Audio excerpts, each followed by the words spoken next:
नजर नहीं है, नजारों की बात करते हैं, जमी में चांद सितारों की बात करते हैं। वो हाथ जोड़कर बस्ती को लूटने वाले भरी सभा में सुधारों की बात करते हैं। सेवा, संघर्ष और बलिदान सबसे पहले हिंदुस्तान। कमर तोड़ महंगाई से जनता के घर के बजट बिगड़ गया है और मुट्ठी पर अमीर मित्रों की दौलत में इतनी बढ़ोतरी हुई कि वो दुनिया के दूसरे नंबर से बड़े अमीर बन बैठे। आकाश हो, धरती हो या पाताल हो, देश की सब चीजें बेची जा रही है। लोकतंत्र के लिए हम लड़ रहे हैं और आप लोकतंत्र को खत्म करने की बात कर रहे हैं, देश के एकता को खत्म करने की बात कर रहे हैं, न कि नोटों की बोरियों से या ईडी, सीबीआई, इनकम टैक्स के धमकी से सरकार न बदले। भारतीय राष्ट्रीय कांग्रेस का 85 महाधिवेशन में आप सबका मैं दिल से स्वागत करता हूं। देश में सबसे पहले हमारे कांग्रेस पार्टी के जितने भी पीसीसी डेलीगेट्स हैं उनका मैं धन्यवाद करता हूं। आप सब ने मुझे चुना, मुझे विश्वास किया और देश की कांग्रेस का नेतृत्व करने का मौका मुझे दिया गया। कांग्रेस जनों का विश्वास ही मेरे जीवन भर की कमाई है। मैं यकीन दिलाता हूं कि मैं अपने आखिरी सांस तक कांग्रेस के मूल्यों की रक्षा करूंगा और हम सब हर बलिदान देकर देश के सामने खड़ी हर भीषण चुनौती का भी सामना करेंगे। आप में से काफी साथी मेरे जीवन की राह से परिचित है। ये केवल कांग्रेस में ही संभव है कि एक साधारण व्यक्ति जो कभी ब्लॉक कांग्रेस कमेटी का अध्यक्ष हो, आज भारतीय राष्ट्रीय कांग्रेस का अध्यक्ष निर्वाचित हो गया। ये कांग्रेस के लिए और लोकतंत्र का सबसे बड़ा सबूत श्रीमती सोनिया गांधी जी, राहुल गांधी जी और मेरे पीसीसी डेलीगेट्स और हमारे वर्किंग कमेटी के सारे सदस्यों ने मुझे आशीर्वाद किया। तो इसीलिए ये आज मैं ब्लॉक कांग्रेस कमेटी से एआईसीसी अध्यक्ष बनने में मुझे एक मौका मिला। साथियों, मैं आज बेहद भावुक भी हूँ, क्यों कि मैं और आप सब उस गौरवशाली विरासत की नुमाइंदगी कर रहे हैं जिसको महात्मा गांधी, पंडित जवाहरलाल नेहरू जी, सुभाष चंद्र बोस, सरदार वल्लभ भाई पटेल, मौलाना अब्दुल कलाम आजाद, डॉक्टर राजेंद्र प्रसाद, सरोजिनी नायडू, इंदिरा जी, राजीव जी ने अपने त्याग, बलिदान और समर्पण से ये सींचा हुआ कांग्रेस पार्टी है। इसका मुझे विश्वास है कि उनका दिखाया हुआ मार्ग लगातार हम आगे बढ़ाते रहेंगे। मैं आज श्री राहुल गांधी जी को भी धन्यवाद देना चाहूँगा। ये प्रेम केवल कांग्रेस जनों की ओर से नहीं बल्कि भविष्य के करोड़ों उम्मीद लिए हर भारतवासियों से भी ये उम्मीद है। देश भर में चारों ओर फैले नफरत के माहौल के बीच तथा देशवासी की टूटती हुई उम्मीदों के बीच जब ऐसा लग रहा था कि अंधेरी की ताकतें कहीं सच पर हावी न हो। तो श्री राहुल गांधी जी ने रोशनी की उम्मीद की और संघर्ष की एक नया मशाल उन्होंने जला दिया। भारत जोड़ो यात्रा देश की उम्मीदों के उगते सूरज की नई सुबह का नाम है, जिसकी रोशनी कन्याकुमारी से कश्मीर तक फैल गई और अब पूरे देश के हर कोने कोने में राहुल जी अपने असंभव को संभव कर दिखाया। आपने खुद कष्ट सहकर न आंधी की परवाह की, न बारिश की, न गर्मी की, न सर्दी की, न धूल की के बवंडर भी और न बर्फीले तूफान की। भारत का तिरंगा तामे करोड़ों लोग भारत जोड़ो यात्रा में आपके साथ चले भी और जुड़े भी। और हमने एक बार फिर ये साबित करके दिखाया कि भारत की आत्मा में कांग्रेस है। भारत की पीड़ा कांग्रेस जानती है और देशवासियों की तकलीफें देश जानती है। हमारा दिल तड़पता है और खासकर जो राहुल गांधी जी 3700 से ज़्यादा किलोमीटर चलकर राहुल जी अपने और कांग्रेस जनों के लिए दिखा दिया बलिदान की परिपाटी का जज्बा और देश की मिट्टी की खुशबू हमारे लहू के हर कतरे में आपको मिलेगा। ये राहुल जी का काम है, इसीलिए मैं इस पर उनको धन्यवाद देता हूँ। वो इसी ढंग से हमको मार्गदर्शन करते रहे, जुड़ते रहे और सभी को युवाओं को जो प्रोत्साहन मिला है वो आगे भी वो दिखाई देगा। दूसरी बात, आप सबको मैं याद दिलाना चाहता हूं कि राष्ट्रपिता महात्मा गांधी आज के करीब 100 साल पहले 1924 में मेरे गृह राज्य कर्नाटक में बेलगांव महाधिवेशन में कांग्रेस के अध्यक्ष बने थे। गांधी जी ने आज़ादी के लिए गांव देहात से लेकर किसानों और मजदूरों को कांग्रेस के झंडे तले खड़ा किया, नई दिशा दी। बेलगाम में कांग्रेस का स्वरूप बदला और कांग्रेस संविधान में भी बड़ा बदलाव हुआ। गांधी जी ने कांग्रेस को भारत के किसानों, मजदूरों, गरीबों और वंचितों से जोड़ा। कांग्रेस की वर्किंग डिसेंट्रलाइजेशन हुई और कई काम हुए। यहीं से कांग्रेस एक जन आंदोलन के रूप में जनता के सामने आई और पूरा देश कांग्रेस के साथ खड़ा हुआ। बेलगाम में ही पहली बार कांग्रेस ने छुआछूत और जातीय भेदभाव के खिलाफ संघर्ष को अपने एजेंडा में आधिकारिक रूप से शामिल किया। ये विचार आगे चलकर भी वंचित वर्गों के लिए समान अधिकारों के संवैधानिक गारंटी का आधार बना।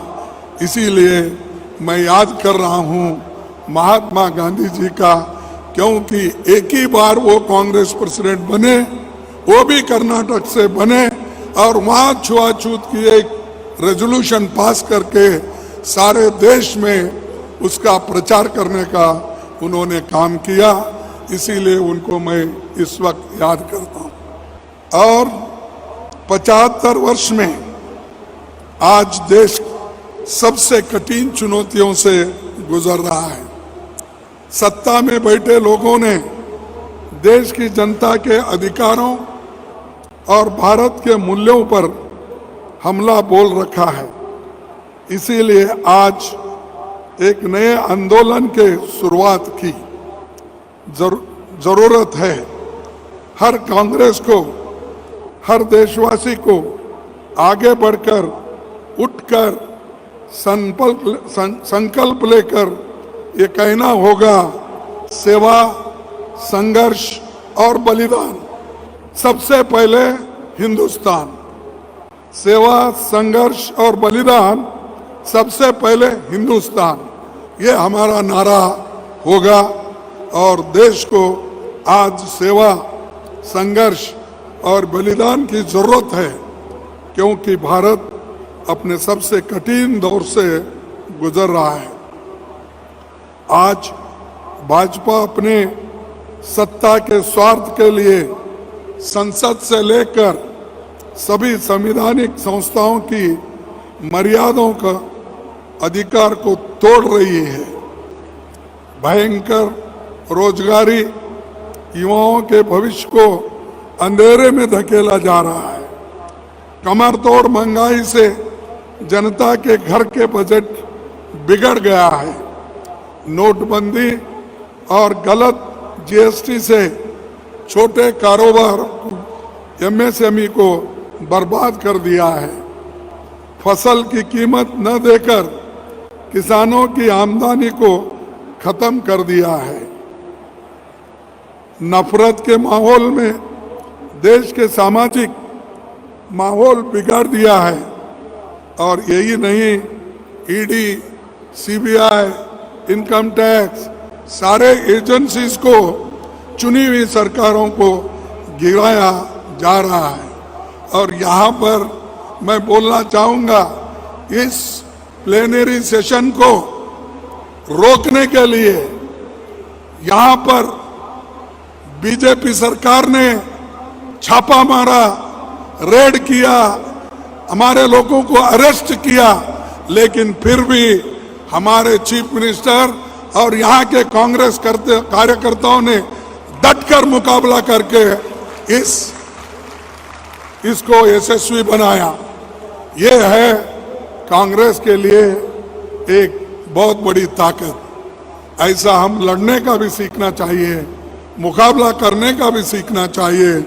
अगर रोते बैठे तो कुछ नहीं मिलने वाला है। देश जोड़ने का आंदोलन चलाना है, यही कांग्रेस का कर्तव्य है। एक तरफ तोड़ने की संस्कृति, तो दूसरी तरफ आज की सरकार और उसके हुक्मरानों ने द्वारा बनाई जा रही अमीर और गरीब के बीच की गहरी खाई।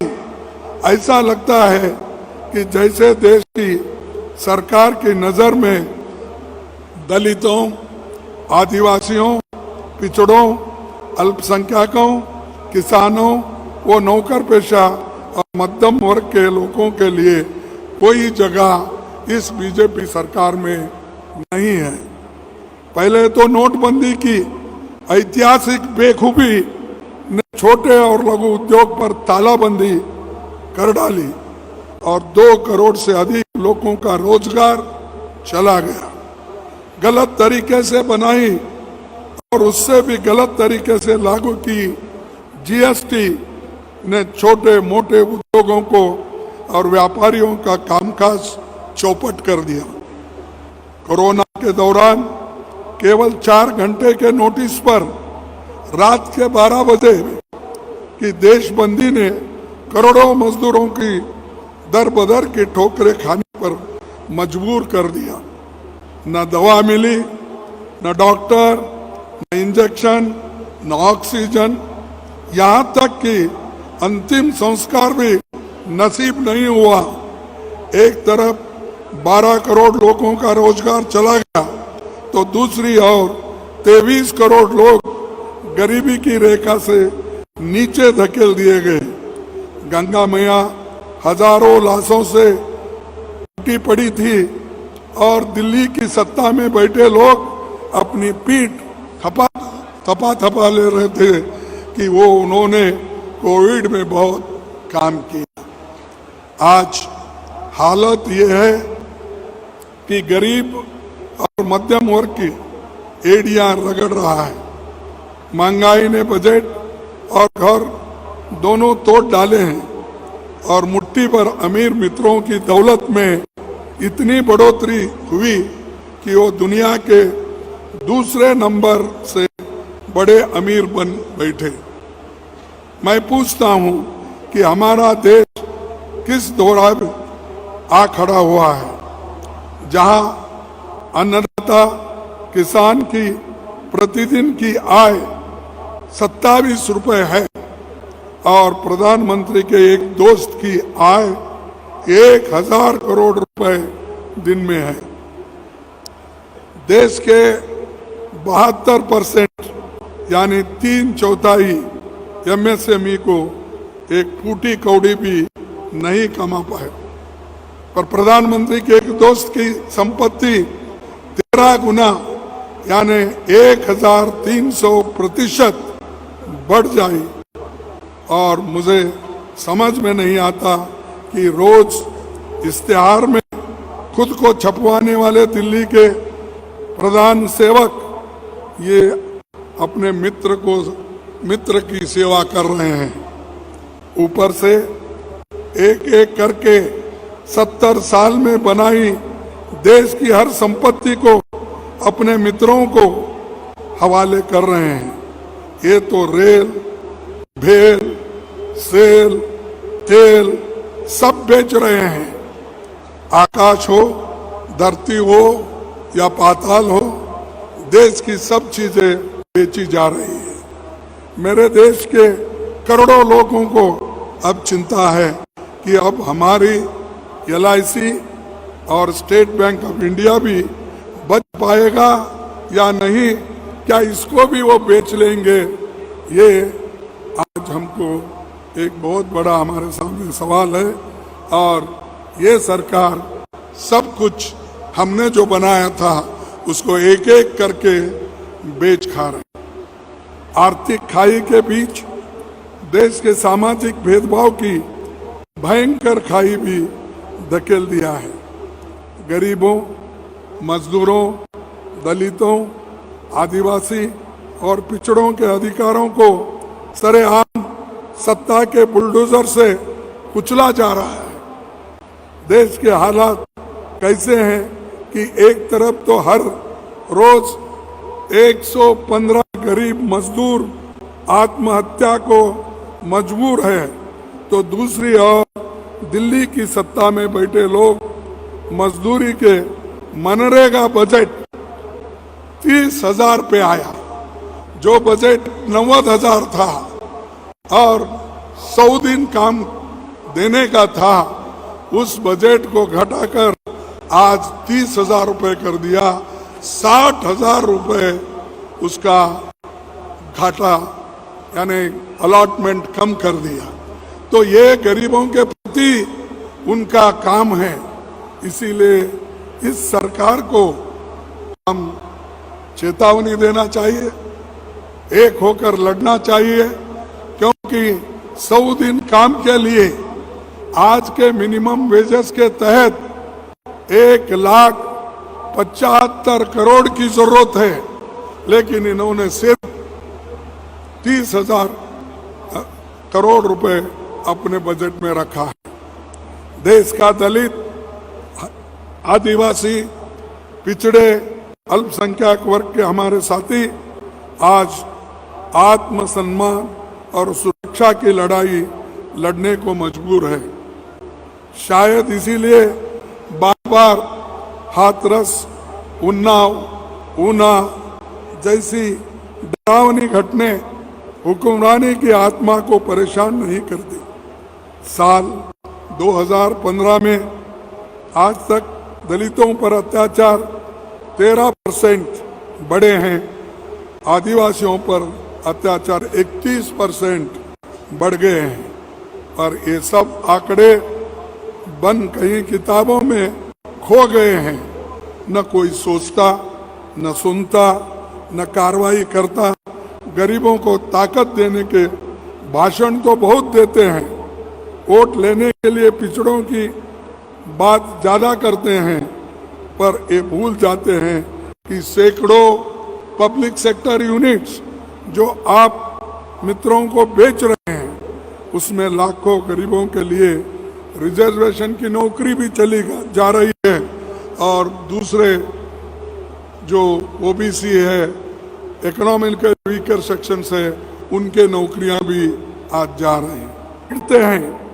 पर SC, ST, minority, pre matric scholarship को सिरे से ही खत्म कर देते हैं।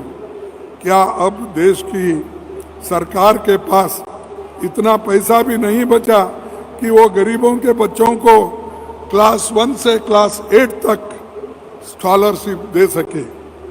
अगर गरीब के लिए कुछ बचा भी हो तो उस पर भी चुन चुन कर हमला बोला जाता है। शायद इसीलिए इस साल दिल्ली में बैठी सरकार ने फूड सिक्योरिटी का 90,000 करोड़ रुपया काट दिया। जो श्रीमती सोनिया गांधी जी, मनमोहन सिंह जी ने गरीब लोगों के लिए, उनके पेट भरने के लिए उन्होंने जो कानून बनाया, उसमें इन्होंने आज 90,000 करोड़ का कटौती इन्होंने किया है। आप ही सोचिए किस तरह ये सरकार चल रही है और इसको हमको लड़ना होगा।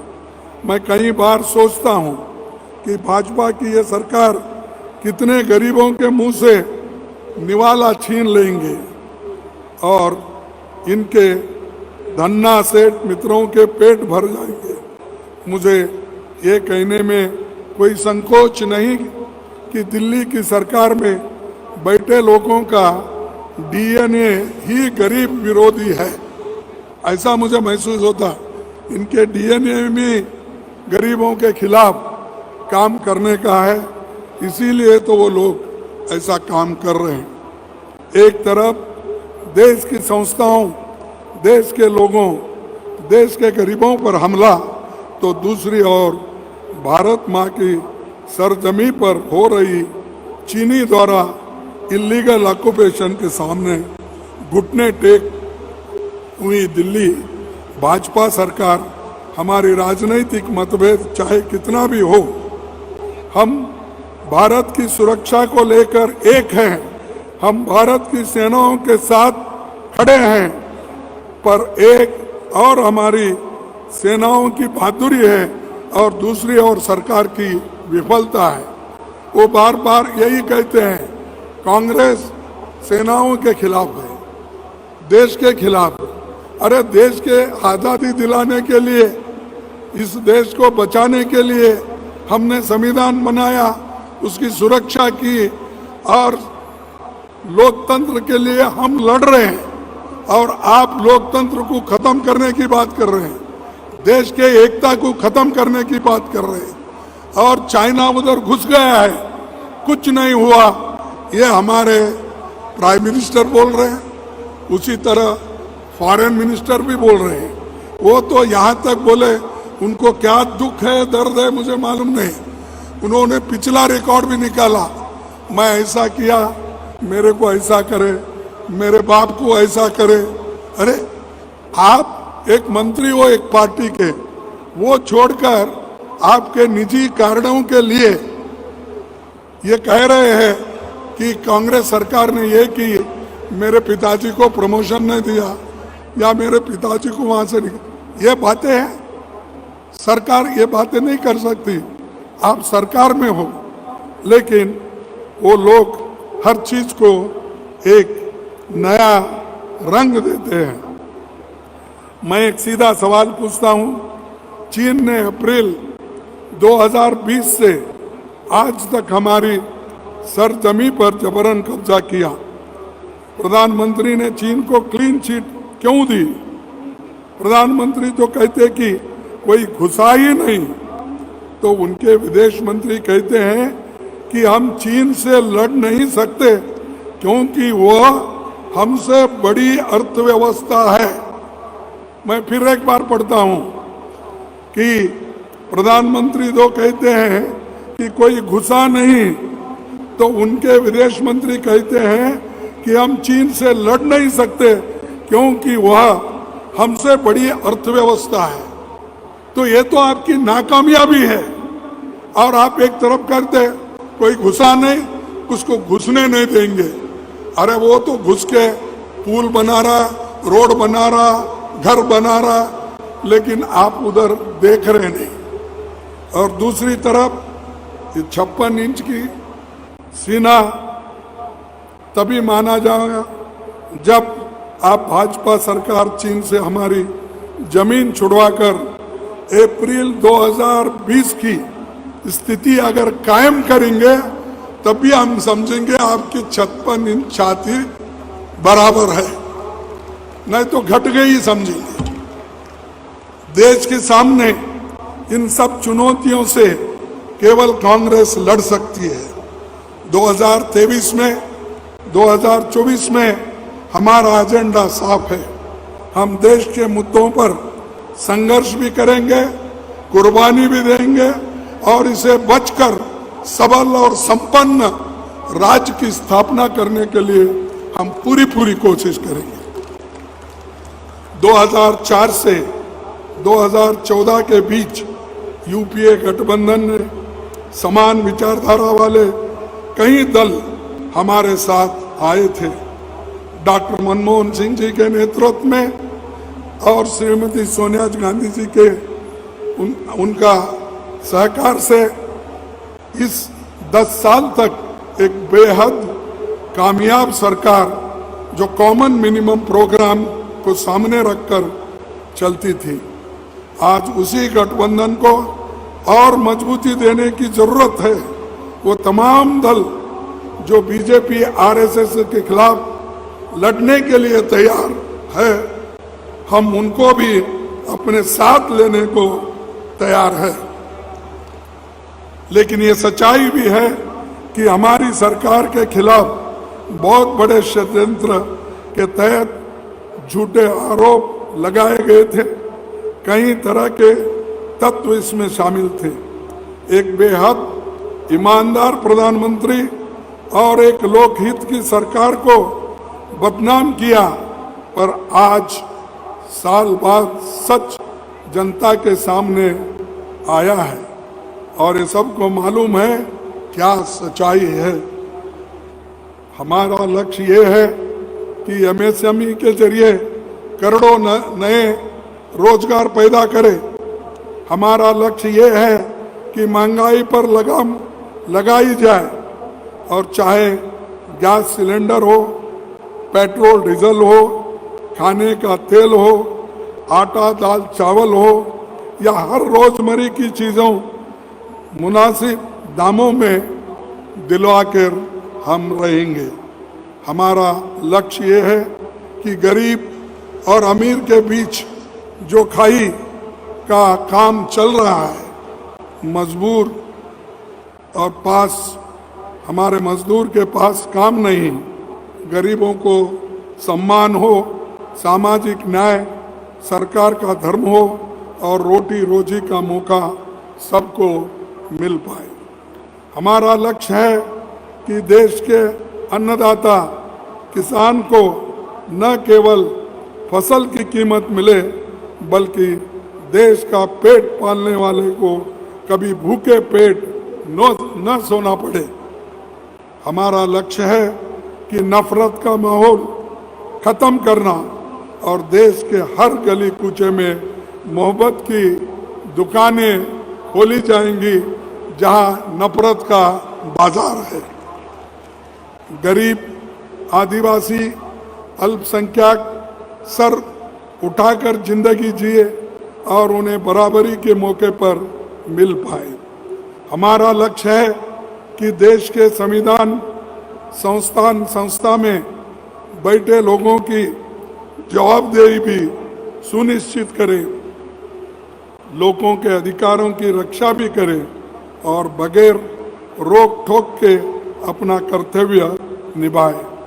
हमारा लक्ष्य है कि देश की सरकारें जनता की वोट से चुनी और बदली जाए, न कि नोटों की बोरियों से या ईडी, सीबीआई, इनकम टैक्स के धमकी से सरकार न बदले। ये हमारे भविष्य का रोड मैप है।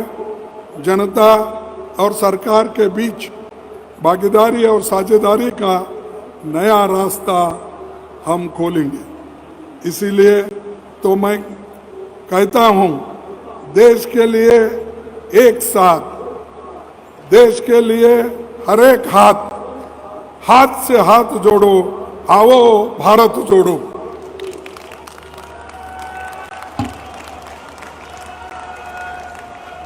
हिंदी के एक बड़े कवि द्विवेदी ने कहा, एक कविता की चंद लाइनें से मैं अपनी बात समाप्त करता हूं। और एक बात जो कहूंगा, जो हमने पार्लियामेंट में कही थी, उसका भी बाद में मैं जिक्र करूंगा। लहरों से डरकर नौका पार नहीं होती, लहरों से डरकर नौका पार नहीं होती, कोशिश करने वालों की हार नहीं होती। डुबकिया सिंधु में गोलाखोर लगाता है, जाकर खाली हाथ लौट कर आता है, जाकर खाली हाथ लौट कर आता है। मिलते नहीं सहज ही मोती गहरे पानी में, मिलते नहीं सहज ही मोती गहरे पानी में, बढ़ता दुगना उत्साह इसी हैरानी में। मुट्ठी उसकी खाली हर बार नहीं होती, मुट्ठी उसकी खाली हर बार नहीं होती, कोशिश करने वालों की कभी हार नहीं होती। तो दोस्तों, हम तो कोशिश करते रहेंगे, लड़ते रहेंगे, लेकिन मुझे एक बात आपके सामने रखना है, जिसको मेरी एक छोटी सी शायरी थी, वो मैं राज्यसभा में अपने भाषण में कहा था, तो उन्होंने उसको अनपार्लियामेंट्री कर दिया।